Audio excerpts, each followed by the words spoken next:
Caroline finds postcards from Benjamin addressed to her for every single birthday, apologizing for not being there for her. Benjamin starts traveling the world, taking odd jobs here and there to enjoy life as much as he can. One night, Benjamin comes to the dancing studio looking like a man in his 20s. Daisy pretends he's an old friend in front of Caroline, who doesn't recognize him. The moment is interrupted by Daisy's new husband, who is polite but senses the awkwardness, so he takes Caroline away. Daisy notices how young Benjamin looks and admits he was right, she couldn't have raised two teenagers. Then she leaves with her family, saying goodbye to Benjamin for supposedly the last time.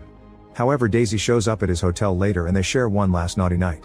In the present, Caroline realizes she did meet Benjamin, remembering that night. This is also the last thing he wrote. On the TV, the news announce Hurricane Katrina is approaching the area. The nurse tells Caroline they can choose to evacuate, but Caroline chooses to stay because she knows Daisy won't survive for long.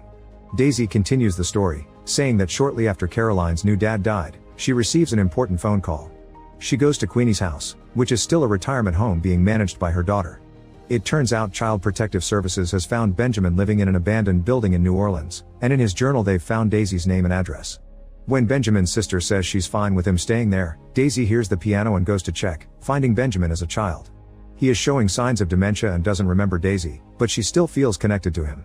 From then on, Daisy visits him often and sees how his memory fails him more every day.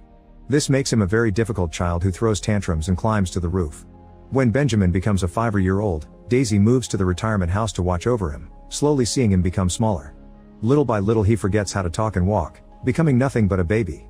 In 2002, they put up a new clock at the train station, and in 2003, baby Benjamin gives Daisy one last knowing look before dying. In the present, the storm gets worse and an alarm rings in the area. Caroline runs to check on the situation and Daisy sees a hummingbird at the window. She says goodbye Benjamin and finally dies. The storm causes various buildings